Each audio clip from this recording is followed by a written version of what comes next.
ನಕ್ಷತ್ರ ಲೋಕಕ್ಕೆ ಮುಕುಟಪ್ರಾಯವಾದ ಧ್ರುವ ನಕ್ಷತ್ರಕ್ಕೆ ಸ್ವಾರಸ್ಯಕರವಾದ ಹಿನ್ನೆಲೆಯಿದೆ. ಸ್ವಯಂಭುವ ಮನುವಿನ ಮಗನಾದ ಉತ್ತಾನಪಾದನಿಗೆ ಸುರುಚಿ ಮತ್ತು ಸುನೀತಿಯರೆಂಬ ಇಬ್ಬರು ರಾಣಿಯರಿದ್ದರು. ಸುರುಚಿಯ ಮಗನ ಹೆಸರು ಉತ್ತಮ, ಸುನೀತಿಯ ಮಗನೇ ಧ್ರುವ. ದೊರೆ ಉತ್ತಾನಪಾದನಿಗೆ ಕಿರಿಯ ರಾಣಿಯಾದ ಸುರುಚಿಯ ಮೇಲೆ ಮೋಹ ಜಾಸ್ತಿ. ಆದ್ದರಿಂದ ಅವನಿಗೆ ಉತ್ತಮನಲ್ಲಿಯೇ ಹೆಚ್ಚು ಅಕ್ಕರೆ ಇತ್ತು. ಒಂದು ದಿನ ಮಹಾರಾಜನು ಉತ್ತಮನನ್ನು ತೊಡೆಯ ಮೇಲೆ ಕೂರಿಸಿಕೊಂಡು ಮುದ್ದಿಸುತ್ತಿದ್ದ. ಅದೇ ಸಮಯದಲ್ಲಿ ಧ್ರುವಕುಮಾರನು ತಂದೆಯ ತೊಡೆ ಏರಲು ಬಂದ. ಆದರೆ ರಾಜನು ಅವನನ್ನು ನಿರ್ಲಕ್ಷಿಸಿದ. ಪಕ್ಕದಲ್ಲೇ ಕುಳಿತಿದ್ದ ಚಿಕ್ಕಮ್ಮ ಸುರುಚಿ ಅವನನ್ನು ನೋಡಿ, ನೀನು ಸಿಂಹಾಸನದಲ್ಲಿ ಕುಳಿತುಕೊಳ್ಳಲು ಅರ್ಹನಲ್ಲ. ನಿನಗೆ ಸಿಂಹಾಸನವನ್ನು ಏರುವ ಅಧಿಕಾರ ಪಡೆಯಲು ನೀನು ಕಾಡಿಗೆ ಹೋಗಿ ತಪಸ್ಸಿಗೆ ಕುಳಿತು ಶ್ರೀಹರಿಯನ್ನು ಒಲಿಸಿಕೊಂಡು ಇನ್ನೊಂದು ಬಾರಿ ನನ್ನ ಹೊಟ್ಟೆಯಲ್ಲಿ ಹುಟ್ಟಬೇಕು ಎಂದು ವ್ಯಂಗ್ಯವಾಗಿ ಹೇಳಿದಳು. ಚಿಕ್ಕಮ್ಮನ ಕ್ರೂರ ಮಾತುಗಳನ್ನು ಕೇಳಿ ಧ್ರುವನಿಗೆ ದಿಗ್ಭ್ರಮೆಯಾಯಿತು. ಜೊತೆಗೆ ಏಟು ತಿಂದ ನಾಗರ ಹಾವಿನಂತೆ ಸಿಟ್ಟೂ ಬಂತು. ಇದನ್ನೆಲ್ಲ ಉತ್ತಾನಪಾದನು ನೋಡುತ್ತಿದ್ದರೂ ಮಗನ ಹಾಗೂ ಪತ್ನಿಯ ಮೋಹದಲ್ಲಿ ಯಾವುದೇ ಪ್ರತಿಕ್ರಿಯೆ ತೋರಿಸದೆ ಸುಮ್ಮನೆ ಕುಳಿತಿದ್ದ. ಬಾಲಕ ಧ್ರುವನು ಅಪಮಾನವನ್ನು ತಾಳಲಾರದೆ ಅಳುತ್ತಲೇ ತಾಯಿಯತ್ತ ಹೋದ. ಅಷ್ಟರಲ್ಲಿ ಅರಮನೆಯ ಇತರ ಹೆಂಗಸರು ಬಂದು ಸುನೀತಿಗೆ ನಡೆದ ವಿಷಯವನ್ನು ತಿಳಿಸಿದ್ದರು. ನನ್ನ ಹಣೆಬರಹವೇ ಇಷ್ಟು ಎಂದು ಮನದಲ್ಲಿ ನೊಂದುಕೊಂಡು ಕೋಪದಿಂದ ಬುಸುಗುಡುತ್ತಾ ಬಂದ ಧ್ರುವನನ್ನು ತೊಡೆಯ ಮೇಲೆ ಕೂಡಿಸಿಕೊಂಡು ಸಮಾಧಾನಪಡಿಸುತ್ತಾಳೆ. ಮಗು, ತಾಯಿಯಾದ ಸುರುಚಿಯು ಸರಿಯಾಗಿಯೇ ಹೇಳಿದ್ದಾಳೆ. ನಿನ್ನ ತಂದೆಗೆ ನನ್ನನ್ನು ಹೆಂಡತಿ ಎಂದು ಹೇಳಿಕೊಳ್ಳಲೂ ಇಷ್ಟವಿಲ್ಲ. ಉತ್ತಮನಂತೆ ಸಮನಾಗಿ ಸಿಂಹಾಸನದಲ್ಲಿ ಕುಳಿತುಕೊಳ್ಳುವ ಇಚ್ಛೆ ಇದ್ದರೆ ಸುರುಚಿ ಹೇಳಿದಂತೆ ಕಾಡಿಗೆ ಹೋಗಿ ತಪಸ್ಸನ್ನು ಆಚರಿಸಿ ಶ್ರೀಮನ್ನಾರಾಯಣನ ಅನುಗ್ರಹ ಪಡೆದುಕೋ ಎಂದಳು. ಮಗನಿಗೆ ಅವಮಾನವಾದರೂ ಅವಮಾನ ಮಾಡಿದವರ ಮೇಲೆ ದ್ವೇಷದ ಮಾತುಗಳನ್ನು ಆಡದೆ ಸುನೀತಿ ಭಗವಂತನ ಕಡೆ ಮನಸ್ಸು ತಿರುಗುವಂತೆ ಮಾಡಿದಳು. ತಾಯಿಯ ಮಾತಿನಂತೆ 5 ವರ್ಷದ ಬಾಲಕ ಧ್ರುವನು ತಪಸ್ಸಿಗೆ ಕಾಡಿಗೆ ಹೊರಡುತ್ತಾನೆ. ಧ್ರುವನು ತಪಸ್ಸಿಗೆ ಹೊರಟ ಸಮಾಚಾರ ತಿಳಿದ ನಾರದರು ಅವನ ಮನಸ್ಸಿನಲ್ಲಿ ಏನಿದೆ ಎಂದು ತಿಳಿದುಕೊಳ್ಳುವ ಉದ್ದೇಶದಿಂದ ಅವನ ಬಳಿಗೆ ಬರುತ್ತಾರೆ. ಧ್ರುವನ ತಲೆಯ ಮೇಲೆ ಕೈಯಿಟ್ಟೊಡನೆ ಅವರಿಗೆ ಎಲ್ಲ ವಿಷಯ ತಿಳಿಯುತ್ತದೆ. ಧ್ರುವನನ್ನು ಕುರಿತು, ಮಗು, ಆಟವಾಡುವ ಈ ವಯಸ್ಸಿನಲ್ಲಿ ನಿನಗೆ ಮಾನ ಅಪಮಾನದ ಬಗ್ಗೆ ಚಿಂತೆ ಏಕೆ? ಮನುಷ್ಯನು ತನ್ನ ಕರ್ಮಕ್ಕೆ ಅನುಸಾರವಾಗಿ ಸುಖ ದುಃಖಗಳನ್ನು ಪಡೆಯುತ್ತಾನೆ. ಈಗ ನೀನು ತಾಯಿಯ ಮಾತನ್ನು ಕೇಳಿ ಹರಿಯ ಅನುಗ್ರಹ ಪಡೆಯಲು ಹೊರಟಿರುವೆ. ಆದರೆ ಶ್ರೀಹರಿಯನ್ನು ಒಲಿಸಿಕೊಳ್ಳುವುದು ಸಾಮಾನ್ಯ ಮನುಷ್ಯರಿಗೆ ಕಷ್ಟ. ಈ ಹಠವನ್ನು ಬಿಟ್ಟು ಮನೆಗೆ ಹಿಂದಿರುಗು ಎನ್ನುತ್ತಾರೆ. ಆಗ ಧ್ರುವಕುಮಾರನು, ಮಹಾತ್ಮರೇ, ತಾಯಿಯಾದ ಸುರುಚಿಯ ಬಿರುನುಡಿಗಳನ್ನು ಕೇಳಿದ ನನ್ನ ಮನಸ್ಸಿಗೆ ಆಘಾತವಾಗಿದೆ. ಬ್ರಹ್ಮಪುತ್ರರಾದ ತಾವು ಭಗವಂತನ ಕಾಣುವಿಕೆ ಬಗ್ಗೆ ದಯವಿಟ್ಟು ತಿಳಿಸಿ. ಅವನನ್ನು ಕಾಣದೆ ನಾನು ಹಿಂದಿರುಗಲಾರೆ ಎಂದು ಹೇಳುತ್ತಾನೆ.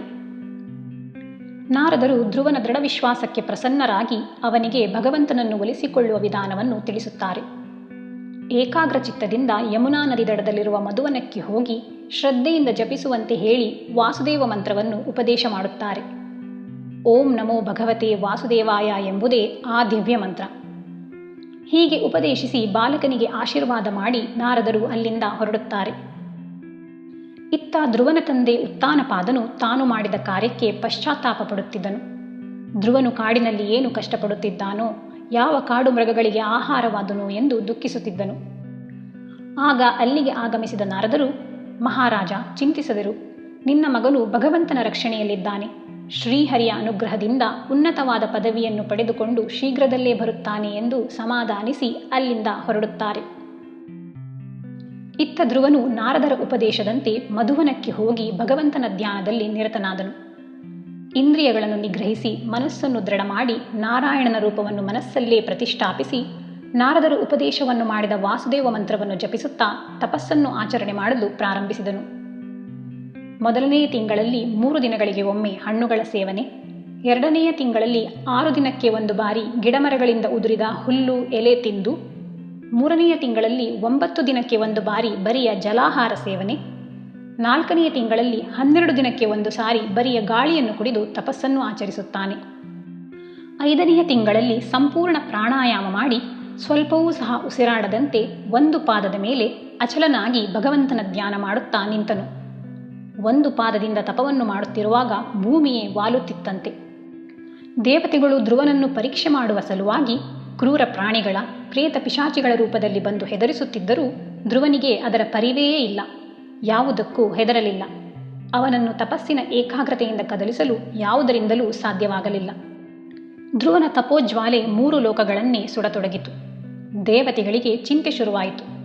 ಅವರೆಲ್ಲ ಸೇರಿ ವಿಷ್ಣು ಲೋಕಕ್ಕೆ ಹೋಗಿ ವಿಷ್ಣುವಿಗೆ ದೂರಿತ್ತರು. ಮಹಾವಿಷ್ಣು ದೇವತೆಗಳಿಗೆ, ಹೆದರಬೇಡಿ, ನಾನು ಆ ಬಾಲಕನ ತಪಸ್ಸನ್ನು ನಿಲ್ಲಿಸುತ್ತೇನೆ ಎಂದು ಸಮಾಧಾನ ಮಾಡಿ ಕಳುಹಿಸಿದ. ಧ್ರುವನ ಭಕ್ತಿಗೆ ದೃಢಮನಸ್ಸಿಗೆ ಮೆಚ್ಚಿದ ಶಂಖಚಕ್ರ ಗದಾಧಾರಿಯಾದ ಗರುಡ ವಾಹನನಾದ ಶ್ರೀಮನ್ನಾರಾಯಣನು ಧ್ರುವನ ಮುಂದೆ ಪ್ರತ್ಯಕ್ಷನಾದನು. ಅದೇ ಸಮಯದಲ್ಲಿ ಧ್ರುವನು ತನ್ನ ಮನಸ್ಸಿನಲ್ಲಿ ಪ್ರತಿಷ್ಠಾಪಿಸಿ ಧ್ಯಾನಿಸುತ್ತಿದ್ದ ನಾರಾಯಣನ ಮೂರ್ತಿ ಇದ್ದಕ್ಕಿದ್ದಂತೆ ಕಣ್ಮರೆಯಾಗುತ್ತದೆ. ಇದೇನು ಹೀಗಾಯಿತು ಎಂದು ಧ್ರುವನು ಕಣ್ತೆರೆದು ನೋಡಿದಾಗ ಅದೇ ತರಹದ ಭಗವಂತನ ರೂಪ ಕಣ್ಣಿನ ಎದುರಿಗೆ ಬಂದು ನಿಂತದ್ದು ಕಾಣಿಸುತ್ತದೆ. ಭಗವಂತನ ಭವ್ಯವಾದ ರೂಪವನ್ನು ನೋಡಿ ಸಾಷ್ಟಾಂಗ ಪ್ರಣಾಮವನ್ನು ಮಾಡಿ ಎದ್ದು ನಿಂತು ಏನೋ ಹೇಳಬೇಕು ಎಂದು ಧ್ರುವನು ಪ್ರಯತ್ನ ಮಾಡಿದಾಗ ಬಾಯಲ್ಲಿ ಮಾತೇ ಬರಲಿಲ್ಲ. ಬರೀ ತುಟಿ ಮಾತ್ರ ಅಲುಗಾಡಿತು. ಕೈ ಜೋಡಿಸಿ ನಿಂತ ಪುಟ್ಟ ಬಾಲಕನ ಪರಿಸ್ಥಿತಿ ನೋಡಿ ಭಗವಂತನು ತನ್ನ ಶಂಖದಿಂದ ಅವನ ಕೆನ್ನೆಗೆ ಸ್ಪರ್ಶವನ್ನು ಮಾಡುತ್ತಾನೆ. ಕೂಡಲೇ ಧ್ರುವನ ಬಾಯಿಂದ ಮಾತು ಹೊರಟಿತು. ಧ್ರುವನು ಭಗವಂತನನ್ನು ವರ್ಣಿಸಿ ಸ್ತೋತ್ರ ಮಾಡಲು ಪ್ರಾರಂಭಿಸಿದನು. ಇದೇ ಧ್ರುವಸ್ತುತಿ. ಧ್ರುವನ ಸ್ತೋತ್ರವನ್ನು ಕೇಳಿ ಸಂತೋಷದಿಂದ ಭಕ್ತವತ್ಸಲನಾದ ಪರಮಾತ್ಮನು ಹೀಗೆ ಹೇಳಿದನು: ರಾಜಕುಮಾರ, ನಿನ್ನ ಮನಸ್ಸಿನ ಕೋರಿಕೆ ನನಗೆ ತಿಳಿದಿದೆ. ಅದು ಪಡೆಯಲು ಕಷ್ಟಕರವಾದ ಉನ್ನತ ಸ್ಥಾನ. ಆದರೂ ನಾನು ನಿನಗೆ ಅದನ್ನು ಕೊಡುತ್ತಿದ್ದೇನೆ. ಇಲ್ಲಿಯವರೆಗೆ ಯಾರೂ ಪಡೆಯದ, ಗ್ರಹ ನಕ್ಷತ್ರ ಮತ್ತು ತಾರಾಗಣಗಳಿಗಿಂತಲೂ ಮೇಲಿನದಾದ, ಪ್ರಳಯವೇ ಆಗಿ ಲೋಕ ನಾಶ ಹೊಂದಿದರೂ ಸ್ಥಿರವಾಗಿ ಉಳಿಯುವ ದಿವ್ಯವಾದ ಧ್ರುವ ನಕ್ಷತ್ರ ಪದವಿಯನ್ನು ನಾನು ನಿನಗೆ ಅನುಗ್ರಹಿಸುತ್ತಿದ್ದೇನೆ. ನಿನ್ನ ತಂದೆ ನಿನಗೆ ರಾಜ್ಯವನ್ನು ಕೊಟ್ಟು ಅರಣ್ಯಕ್ಕೆ ತೆರಳಿದ ನಂತರ 36,000 ವರ್ಷಗಳ ಕಾಲ ಧರ್ಮದಿಂದ ರಾಜ್ಯವನ್ನು ಆಳುವೆ. ಯಜ್ಞಪ್ರಿಯನಾದ ನನ್ನ ಪ್ರೀತಿಗಾಗಿ ಅನೇಕ ಯಜ್ಞಗಳನ್ನು ಮಾಡಿ ನನ್ನನ್ನು ಆರಾಧಿಸಿ ಈ ಲೋಕದ ಭೋಗಗಳನ್ನು ಅನುಭವಿಸಿ ಸಪ್ತರ್ಷಿಗಳಿಗಿಂತಲೂ ಮೇಲಿರುವ ನನ್ನ ನಿಜಧಾಮಕ್ಕೆ ಬಂದು ಸೇರುವೆ. ಹೀಗೆ ಹೇಳಿದ ಭಗವಂತನು ಧ್ರುವನು ನೋಡುತ್ತಾ ಇದ್ದ ಹಾಗೆ ತನ್ನ ಲೋಕಕ್ಕೆ ಹೊರಟು ಹೋದನು. ಧ್ರುವಕುಮಾರನು ತನ್ನ ಅರಮನೆಯ ಕಡೆ ನಡೆದನು. ಇತ್ತ ಉತ್ತಾನಪಾದನು 6 ತಿಂಗಳ ನಂತರ ಧ್ರುವನು ಹಿಂದಿರುಗಿ ಬರುವ ಸುದ್ದಿಯನ್ನು ಕೇಳಿ ಸಂತೋಷಪಟ್ಟು ಅದ್ಧೂರಿಯಾಗಿ ಸ್ವಾಗತಿಸುತ್ತಾನೆ. ಮುಂದೆ ಧ್ರುವನು ಪ್ರಾಪ್ತವಯಸ್ಸಿಗೆ ಬಂದ ನಂತರ ಉತ್ತಾನಪಾದನು ರಾಜ್ಯವನ್ನು ಒಪ್ಪಿಸಿ ಪಟ್ಟಾಭಿಷೇಕ ಮಾಡಿ ತಾನು ತಪಸ್ಸಿಗೆ ಕಾಡಿಗೆ ಹೋಗುತ್ತಾನೆ. ಧ್ರುವನು ತನ್ನ ಪತ್ನಿ ಮಕ್ಕಳೊಂದಿಗೆ ಸುಖವಾಗಿ ರಾಜ್ಯವಾಳುತ್ತಿದ್ದ. ಹೀಗಿರುವಾಗ ಒಮ್ಮೆ ಉತ್ತಮನು ಬೇಟೆಗಾಗಿ ಹೋದಾಗ ಯಕ್ಷನ ಜೊತೆಯಲ್ಲಿ ಯುದ್ಧ ಮಾಡಿ ಸಾಯುತ್ತಾನೆ. ಮಗನ ಸಾವಿನ ಸುದ್ದಿ ತಿಳಿದ ಸುರುಚಿ ಅಡವಿಗೆ ಹೋಗಿ ಕಾಡ್ಗಿಚ್ಚಿಗೆ ಬಲಿಯಾಗುತ್ತಾಳೆ. ವಿಷಯವನ್ನು ತಿಳಿದ ಧ್ರುವನು ಶೋಕ ಮತ್ತು ಕ್ರೋಧದಿಂದ ಯಕ್ಷರ ಕುಲವನ್ನು ಸಂಹಾರ ಮಾಡುತ್ತೇನೆ ಎಂದು ಯಕ್ಷರ ನೆಲೆಯಾದ ಯಕ್ಷರ ರಾಜ ಕುಬೇರನ ರಾಜಧಾನಿ ಅಲಕಾವತಿಯ ಮೇಲೆ ದಾಳಿ ಮಾಡುತ್ತಾನೆ. ಭೀಕರವಾದ ಯುದ್ಧ ನಡೆಯುತ್ತದೆ. ಧ್ರುವನ ದಾಳಿಗೆ ಸಿಕ್ಕಿ ಎಷ್ಟೋ ಜನ ಯಕ್ಷರು ಹತರಾಗುತ್ತಾರೆ. ಕೊನೆಗೆ ತನ್ನ ತಾತನಾದ ಸ್ವಯಂಭುವ ಮನುವಿನ ಆಜ್ಞೆಯಂತೆ ಧ್ರುವನು ಯಕ್ಷರ ಮೇಲಿನ ಯುದ್ಧವನ್ನು ನಿಲ್ಲಿಸುತ್ತಾನೆ. ಇದರಿಂದ ಪ್ರಸನ್ನನಾದ ಯಕ್ಷರಾಜನಾದ ಕುಬೇರನು ಏನಾದರೂ ವರವನ್ನು ಕೇಳು ಎಂದು ಹೇಳುತ್ತಾನೆ.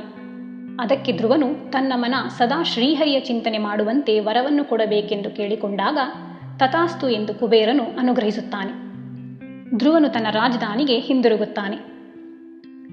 ಮುಂದೆ ಧ್ರುವನು ಅನೇಕ ಯಜ್ಞ ಯಾಗಾದಿಗಳನ್ನು ದಾನ ಧರ್ಮಗಳನ್ನು ಮಾಡುತ್ತಾ ಸದಾಕಾಲ ದೇವರ ಧ್ಯಾನ ಮಾಡುತ್ತಾ ಧರ್ಮದಿಂದ 36,000 ವರ್ಷಗಳ ಕಾಲ ರಾಜ್ಯಭಾರ ಮಾಡಿದನು.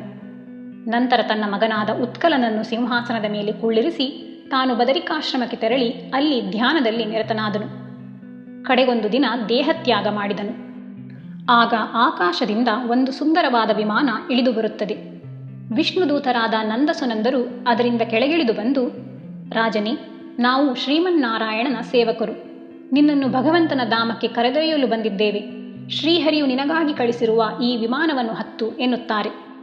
ವಿಷ್ಣುದೂತರ ಮಾತನ್ನು ಕೇಳಿ ಧ್ರುವನು ಶುಚಿಯಾಗಿ ಅಲ್ಲಿ ನೆರೆದಿದ್ದ ಸಕಲ ಮುನಿಗಳಿಗೆ ನಮಸ್ಕರಿಸಿ ವಿಮಾನವನ್ನು ಪ್ರದಕ್ಷಿಣೆ ಮಾಡಿ ಅದನ್ನು ಏರುತ್ತಾನೆ. ಇದ್ದಕ್ಕಿದ್ದಂತೆ ತನ್ನ ತಾಯಿಯ ನೆನಪಾದ ಧ್ರುವನು ತನ್ನ ತಾಯಿಯಾದ ಸುನೀತಿಯನ್ನು ಬಿಟ್ಟು ನಾನು ವಿಷ್ಣುಧಾಮಕ್ಕೆ ಹೇಗೆ ಹೋಗಲಿ ಎಂದು ಚಿಂತಿಸತೊಡಗುತ್ತಾನೆ. ಅವನ ಮನಸ್ಸನ್ನು ಅರಿತ ವಿಷ್ಣುದೂತರು ಮೊದಲೇ ಬೇರೊಂದು ವಿಮಾನವನ್ನು ಏರಿ ಸ್ವರ್ಗಕ್ಕೆ ಹೋಗುತ್ತಿರುವ ಸುನೀತಿಯನ್ನು ತೋರಿಸಿದರು. ತೃಪ್ತನಾದ ಧ್ರುವನು ವಿಮಾನದಲ್ಲಿ ಕುಳಿತು ದೇವತೆಗಳು ಸುರಿಸುವ ಹೂವಿನ ಮಳೆಯ ರಾಶಿಯಲ್ಲಿ ಮುಳುಗಿ ಕ್ರಮವಾಗಿ ಎಲ್ಲ ಗ್ರಹಗಳನ್ನು ದಾಟಿ ಮುಂದುವರಿದನು. 3 ಲೋಕಗಳನ್ನೂ ದಾಟಿ ಸಪ್ತರ್ಷಿ ಮಂಡಲಕ್ಕೂ ಮೇಲಿರುವ ವಿಷ್ಣುವಿನ ಧ್ರುವವಾದ ಧಾಮವನ್ನು ತಲುಪಿ ಸ್ಥಿರವಾದ ಗತಿಯನ್ನು ಪಡೆದನು. ಇಂದಿಗೂ ಧ್ರುವನು ಭೂಲೋಕದ ಜನರಿಗೆ ಧ್ರುವ ನಕ್ಷತ್ರವಾಗಿ ಕಾಣಿಸುತ್ತಿದ್ದಾನೆ. ಭಗವಂತನಲ್ಲಿ ಧ್ರುವನ ಸ್ಥಿರವಾದ ಭಕ್ತಿಯ ಹಾಗೆ ಧ್ರುವ ನಕ್ಷತ್ರವು ಕಾಲಾನುಕಾಲದಿಂದಲೂ ಒಂದೇ ಜಾಗದಲ್ಲಿ ಸ್ಥಿರವಾಗಿದೆ.